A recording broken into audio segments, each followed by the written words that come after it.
তো আমি একটা কথা বলতেছিলাম বাবা, একটা ভাগবান গোলা থেকে একটা ছেলে আমাকে ভিডিও পাঠালো মোবাইলে। পরশুদিন দেখতেছিলাম একটা মৌলবি একটা তসবিহ হাতে নিয়েছে। কি হাতে নিয়েছে? তসবিহ হাতে নিয়ে তসবিহটা ছিঁড়ছে আর বলছে এই তসবিহ পাঠ করা বিদআত। ও মনে হয় চেয়ারই পায়খানা করে দিয়েছে, এত চিল্লে চিল্লে বলছে। আর তসবির দানাগুলি ছিঁড়ে ছিঁড়ে ফেলছে। ওই মৌলবি আবার কি বলছে, আমরা আহলে হাদিস। আবে পাগলা কুত্তা, হাদিসের মধ্যে আছে, তিরমিজির মধ্যে হাসান হাদিস, সাহাবী রাসূল পাথর দিয়ে তসবিহ পাঠ করেছেন, আর তুমি নিজেকে আহলে হাদিস বলছো আর তসবিহকে বিদআত বলছো। তুই আহলে হাদিস না আহলে আবু জেহেল?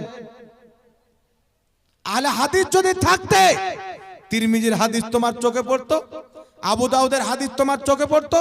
এখন আপনাকে বলতে চাই শুনেন, ওই মৌলবি বলছে আমরা আহলে হাদিস, আমরা হচ্ছি সালাফি, আর তসবির দানা ছিঁড়ে ছিঁড়ে বলছে আঙ্গুলের তসবিহ পাঠ করতে হবে, এই যে দানা দিয়ে তসবিহ পাঠ করা বিদআত। এই রকম গাধা মৌলবির বক্তব্য আপনারা হয়তো অনেক শুনেছেন কি শুনেননি? যারা মোবাইল ব্যবহার করেছেন অনেকজন দেখেছে এইরকম দাড়ি টুপিওয়ালা শয়তান মৌলবি মার্কেটে ঘুরে বেড়াচ্ছে। একজন মুর্শিদাবাদের লোক ফারাক্কা যাচ্ছে, তো ফারাক্কা যেতে যেতে বাসে ঘুমিয়ে গেছে। তো ঘুমিয়ে স্বপ্নে দেখছে একটা খুব সিংহাসন একদম চেয়ার রাখা আছে বড়, ওই চেয়ারে একটা লোক বসে আছে, এইভাবে পাও হিলাচ্ছে। ওর কোনো টেনশন নাই, গম নাই, দেখে বোঝা যাচ্ছে এই লোকটার কোনো চিন্তাই নাই। তো মুর্শিদাবাদের লোকটা জিজ্ঞাসা করছে তুমি কে গো, মনে হচ্ছে তোমার কোনো চিন্তাই নাই। তো বলছে আমি হলাম ইবলিস। তো মুর্শিদাবাদের লোক এ তো জাতা চালাক নয়, বলছে তুমি ইবলিস তো এখানে কি করছো? তোমার কাজ হলো নামাজিকে বেনামাজি করা, তোমার কাজ হলো রোজাদারকে বেরোজাদার বানানো, তোমার কাজ হলো ভালো মানুষকে খারাপ করা, তো এখানে বসে আছো, তো তোমার কাজ কে করছে? ইবলিস বলছে যত ওয়াহাবি মোল্লা আছে সবকে খেলাফত দিয়ে আমি আরাম করছি, আমার কাজ তারা করছে। কোন ওয়াহাবি আছে পশ্চিমবঙ্গে? একটু চেষ্টা করেন দেখি, কত বড় মায়ের বুকের দুধ পান করেছে তসবিহ গনাকে বিদআত প্রমাণ করবে। আমার তো মনে হয় এদের বাপ মা জন্ম দিয়েছে, তো আমার বড় বেটা হয়েছিল তো প্রথম আব্বা বলেছিল, বেটি হয়েছিল ও প্রথম আব্বা বলেছিল, আর অন্য অন্য ছেলে হয় প্রথম কেউ আল্লাহ বলে, করে ছেলে মা বলে, করে ছেলে আব্বা বলে, হয় কি হয় না? আর এদের বেটা যখন জন্ম নেয় ওয়াহাবি, তো শিখায় বিদআত শিরক, বিদআত শিরক। বাপ মা বলা পরে শিখায়, বিদআত বলা আগে শিখায়। এই লামাযহাবির দল তসবিহ গনাকে যদি বিদআত প্রমাণ করো, মনে রাখবেন খাজা মঈনুদ্দিন চিশতির মাননেওয়ালা, ইমাম আহলে সুন্নাত আলা হযরতের মাননেওয়ালার সামনে যদি তোমার বসবাস হয়ে যায়, তোমার 14 নসলকে বিদআতি প্রমাণ করতে পারবো। উঠাও তোমার বাপের কিতাব আব্দুর রহমান মুবারকপুরী, লামাযহাবিদের গুরু, তাদের মুহাদ্দিস, নিজের কিতাব তোহফাতুল আহওয়াজি নবম খণ্ডের মধ্যে লিখছে পাথর কাকর দিয়ে খেজুরের গুঠি দিয়ে তসবিহ পাঠ করা জায়েজ আছে। লেহাকে বলিয়ে না সুবহানাল্লাহ। তোমাদের বাপ লিখছে যায়, শুধু একটা বাপ নয়, তোমাদের 2 নম্বর বাপ নাইনুল আওতারের মধ্যে কাদি শওকানি লিখতেছে তসবিহ পাঠ করা পাথর দিয়ে খেজুরের দানা দিয়ে তসবিহ পাঠ করা, যে গুটি দিয়ে আল্লাহর তসবিহ পাঠ করা ইসলামে জায়েজ আছে। তো তোমার বড় বড় বাপ, তোমাদের ইমাম ওয়াহাবি দলের প্রতিষ্ঠাতারা নিজের কিতাবে তসবিহ পাঠ করাকে জায়েজ লিখেছে। আজ তোমরা বলছো বিদআত, তো বিদআতি যদি হয় তোমাদের ফতোয়াতে তোমরা নিজেই বিদআতি হবে। তোমার বাপ দাদা বিদআতি হবে, তোমাদের ইমাম বিদআতি হবে। আর ইমাম যদি বিদআতি হয় মুক্তাদি কি হবে? গাড়ির ড্রাইভার যদি মালদা যায়, তো প্যাসেঞ্জার কি আর বহরমপুর যাবে?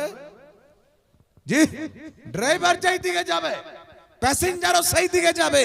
তো তোমার বাপ আব্দুর রহমান মুবারকপুরী বিদআতি, কাজী শওকানি বিদআতি, নাইনুল আওতার বলছে তসবিহ গণনা করা যায়, তোমার আব্বা আব্দুর রহমান মুবারকপুরী বলছে তসবিহ গণনা করা যায়। তো তোমাদের ফতোয়া অনুযায়ী তোমাদের ইমাম, তোমাদের মুহাদ্দিসরা নিজেই বিদআতি, তো তোমাদের ফতোয়াতে তোমরা নিজেই বিদআতি, তোমরা নিজেই জাহান্নামী। শুধু তাই নয়, বিশ্ববিখ্যাত ইমাম, মক্কা মদিনার ইমাম, ইমামুল হারমেন শরীফাইন, 2.5 লক্ষ হাদিসের হাফিজ ইমামুল্লাহ আলী কারি, মিশকাতের সারা মিরকাতের মধ্যে লিখতেছেন, কিছু মূর্খ জাহিল বলতে চায় তসবিহ পাঠ করা বিদআত, এটা তাদের সারাসার ভুল ধারণা। বরং শরীয়তে পাথর কাকর দ্বারা, আপনার গুঠি দ্বারা তসবিহ পাঠ করা জায়েজ আছে। জোরে বল সুবহানাল্লাহ। সুবহানাল্লাহ, সুবহানাল্লাহ। যারা লেখকে বলিয়ে না সুবহানাল্লাহ। সুবহানাল্লাহ। শুধু তাই নয়, মুসলমান আরেকটি কিতাবের রেফারেন্স নিলেন, যুগ শ্রেষ্ঠ ইমাম ইমাম জালালউদ্দিন সিউতি রাহমাতুল্লাহ আলাইহি একটি কিতাব লিখেছেন, আল মিনহা ফি সুবহা। উক্ত কিতাবের মধ্যে ইমাম জালালউদ্দিন সিউতি লিখছেন, সমস্ত সালাফ সমস্ত খালাফদের মত হচ্ছে, তাদের মধ্যে অধিকাংশরাই তসবিহ নিজে গণনা করতেন, তারা সকলে তসবিহ দ্বারা গুঠি দ্বারা তসবিহ পাঠ করাকে জায়েজ বলেছেন। জোরে বলেন সুবহানাল্লাহ। সুবহানাল্লাহ, সুবহানাল্লাহ। কিন্তু এই বাংলার জমিনে নয়, আরব থেকে উঠিয়ে নিয়ে চলে এসো, নজ থেকে তোমাদের বাপকে উঠিয়ে নিয়ে চলে এসো, তামিজ থেকে তোমার বাপ ইবনে তাইমিয়ার কবর খুদে উঠিয়ে নিয়ে চলে এসো। যদি কিয়ামতের সকাল পর্যন্ত একটা কোন রেফারেন্স দিতে পারো, কোন মুহাদ্দিস কোন নির্ভরযোগ্য ইমাম তসবিহ পাঠ করাকে বিদআত বলেছেন, তোমার গোলামি করতে রাজি আছে। কিন্তু আমার চ্যালেঞ্জ থাকলো, না খঞ্জার উঠেগা না তলোয়ার তুমসে, না খঞ্জার উঠেগা না তলোয়ার তুমসে, ये बाजू मेरे आजमाए हुए। সুবহানাল্লাহ, সুবহানাল্লাহ। আল্লাহু আকবার। ইয়া রাসূলুল্লাহ। জিন্দাবাদ, জিন্দাবাদ, জিন্দাবাদ। এরা ধর্মকে পিঠ পিছনে ফেলে দিয়ে ইংরেজ খ্রিস্টানদের দালালি করতেছে।